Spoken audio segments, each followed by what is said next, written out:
Welcome back, folks, to Super Metroid and an energy tank. Woohoo! That'll give me 4 in total, and I find it funny, if you look at my energy, I just got, completely healed up, which is nice. But, why, exactly? Because the energy tanks, we know, can hold up to, 100 units of energy. So, yeah, that acid comes up a little higher than I expected. But if the energy tank only holds 100 points of energy, how does it fill up everything that I'm down at the time? It seems like it's, has an extra reserve in there. It's part of the Chozo statue. Oh, the Chozo healed me. That's good. I'll accept that explanation. Ow, friggin'... This place is really awkward to get through. Keep an eye on those energy tanks up there, folks. You'll see they start dwindling pretty fast. Yeah, you lost 2 of them already. Yeah. Okay, this section here. Those spikes that I'm shooting at, you can actually break through with the bomb. But it's very hard to get to, so I'm just gonna, kind of cut out the middleman, and boom! Hit the spikes again for some reason. I have no tanks left. Let me get a quick refill here. I could have stayed there for longer, but I think I'm good to go. The section I'm going through here now, there's a very specific way you want to handle this. Stay in the middle like I'm doing here, and off to either side start shooting. Unlike me, who didn't shoot in time, and I've lost it. But if you want those again, you have to go back all the way through that stuff. Yeah, so you know what? Frig that, I'll do that later. How do I get out? There we go. Now these guys, when they used to actually block the shots, they can't block the ice beam. That's nice. Or is it the spacer or the wave beam that they can't block? Could be the wave beam. Could be the charge beam too, for all I know. Either way, they're done. I don't need to waste missiles on them this time. I still can't seem to shoot those, rock zoomers or whatever they're be called. But I am very grateful to have these, core planetoid bug spitter things. I don't even know what they're supposed to be, but look, I got my tanks filled up again. So this part, for pretty much the most part, I'm just gonna be exploring to get me some more, energy, weapon power-ups and such. We're going to be coming up to some pretty complex villains and boss battles, not in short order, so I'm going to want to power up as much as I can. This is where we get to the backtracking aspect of Metroid, because now that I have, say here, the speed booster, I can get under this door before it closes. Now, normally it takes 5 missiles to open those red doors, but a super missile works just as well, and here's our first reserve tank of the game. The reserve tank is essentially like an energy tank, but let's putting it in Mega Man terms here. If it's like an energy tank, like an E-tank, you can use it if you're low on energy to refill 100 points or whatever you have it filled up at the time, and it can also be set to automatically kick in if you lose all of your regular life. Now, I'm sure some of you are probably saying, or I think you're saying that missile I picked up in behind. If I was to shoot the wall, there's another missile actually embedded into the wall behind it. I think that's the room anyway, but since this is basically a blind run with very little foreknowledge of what's happening, I didn't know that missile was there. I did know, however, that this was up here. This was the super missile I was talking about, that if you actually do the sequence breaking earlier in the game, you can get your super missile before you fight Spore Spawn, in which case you don't even need to fight him at all. But we're not doing too bad. Let's see what else we can pick up here. What do you think about the backtracking aspect of Metroid games? I always thought it was kind of neat, being able to grow in power and then go back and finding the areas that gave you a little bit of trouble before are now, super easy. Yeah. Gonna speed boost through here. Whoops! Yeah, folks, apparently the floor there is speed boost breakable as well. Land softly here, and we come to a secret chamber down below, where... the heck's that thing? It's an ostrich goose. It's a space ostrich. However, this is actually called the Dachora, and it's going to show us a nice little trick that I sort of used earlier. If you speed up like this and duck, you can charge up energy to do the Shine Spark. Now, the Shine Spark, basically, the way it normally activates is you launch straight up into the air and you can break through speed walls.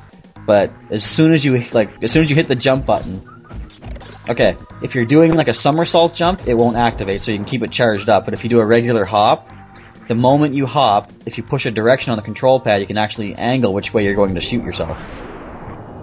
Some of the items, like the secret power-ups you can get, can be pretty hard to get to, and you need the Shine Spark to do it. Especially in, was it, Zero Mission, I think? There's stuff in Zero Mission and also in Fusion. Yeah, I remember there was one that was really complicated. There's like a room with, you come in at the bottom, and you gotta run up a hill, charging up, then you gotta jump up to an upper platform, Shine Spark across, but then keep it going. Yeah. That, I think, was Fusion. Okay. Oh, and isn't it to get, like, the secret message from the computer? Oh, you can do that. That's another spot but that one was much more complicated than the one I was thinking of. But, yeah. Okay. Yeah, there's you could get the secret message from Adam and the computer. You hear them talking behind Samus's back. Yeah. Didn't think that she'd make it there, so it's kind of neat, but... Don't they actually make reference to sort of thinking that the player couldn't make it? Right. Yeah. Something like that. You could probably find it on a YouTube video somewhere. Yeah, I've seen it once or twice at least. I just like when they break the fourth wall that way sometimes, especially in like a series like Metroid where it's more of a serious kind of, storyline. Yeah, and that's a sequence breaking thing, so I mean you're already breaking the story anyway, so yeah. Might as well fourth wall too. Yeah, then you throw a little. It's a little bonus for those people who are skilled enough to actually get that. Yeah. That's always fun. It's sort of a bit of a reward for you. Yeah. So let's see what else we can pick up for power-ups around this area. There is I was trying to get into this room that I'm heading for earlier in the playthrough, but I didn't mention it. I was trying to use like tricky wall jumps to get up without using the high jump, but now that I have the high jump, whoosh! Yeah, you would have needed a bomb. Yeah, I would have got up there for no reason anyway. There's a lot of these big guys around. The side hoppers, yeah. They're coming out in all different sizes, but these guys are becoming more and more common. Now, this place looks... How did I miss? There. This place looks familiar somehow. I can't quite put my finger on it. It's like I've been here before.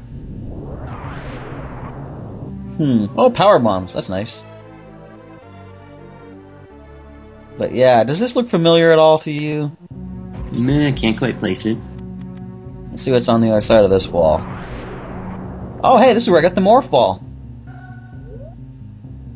Ain't that neat? Yeah, I like how everything can interconnect to itself. Like, I could have gotten here through using the elevators and stuff again, but because what's interesting is, well, this is Brinstar, and this connects to criteria through the original Mother Brain section. Remember back in the original NES how there was an energy tank in the ceiling that you could never quite get to? Well, it's back, folks. Fortunately, we have high jump this time. Yeah, before you had to do... What did you have to do? Freeze a bug, I think. It's one of those guys that jumped down to bats. Yeah. What do you call them? Rios, I think, something like that. Okay. Now, here's a room I can't do anything with. Once we do eventually get the gravity suit, what that does is cut down on, like, low gravity situation. So anytime I'm in water, I can't jump very high or move very fast at all. But gravity suit allows me to do that. Now, to get that energy tank too, you might have noticed that I was crouching before I jumped, and that can actually give Samus a little bit extra height when she jumps if you crouch down. Oh, really? Yeah, which is... I never knew that myself until I was actually doing this playthrough. I think I read that online or I saw a video of it, and I thought, let me try that.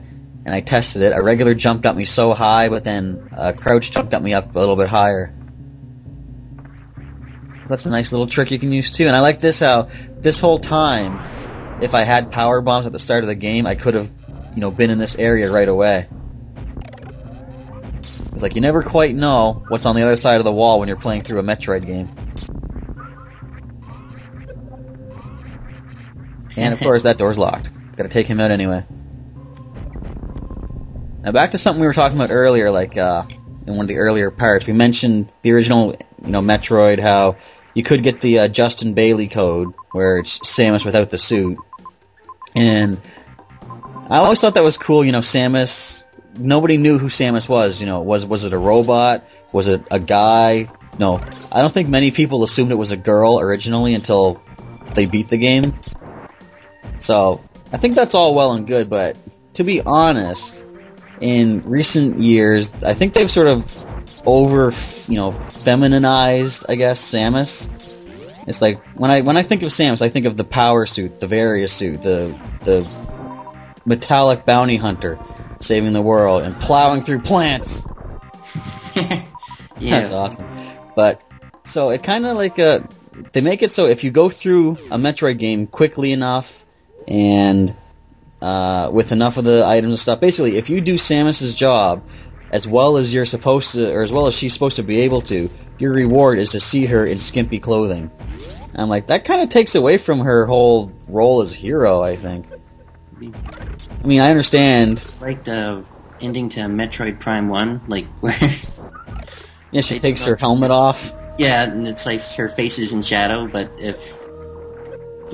when you beat it, like, with more, I guess, item collection or speedier or whatever, like, it lights up her face. Oh, does it? That's it, yeah. Okay. So she takes her helmet off, but it's like... Well, what it was, if you beat it a certain way, she takes her helmet off, but you never see her from the front. It's just you see her floating on Samus's place, and she takes her helmet off, you just see, like, the ponytail, and then it fades to black. But if you do better in the game, it shows a front view and a close-up of her face. Oh, okay. So, I knew there was something that was just, you could see her face and that was it. It's just, yeah, I thought that was funny as heck, because people would be expecting, 3D skimpy clothing or whatever. Yeah. Now, I hate this room. I told you before I hate these plants, people. You're gonna see why. Yeah. I'm sorry, I just love laughing at misfortune. Now, I can't even jump out of this one. Once I finally get out, that's it. This whole room, you can die. I don't care. Just die. Just die. Oh my god, my own bomb knocked me back into it. I'm sorry, that just... Yeah, power bomb everybody. Are we done, folks? Thank you.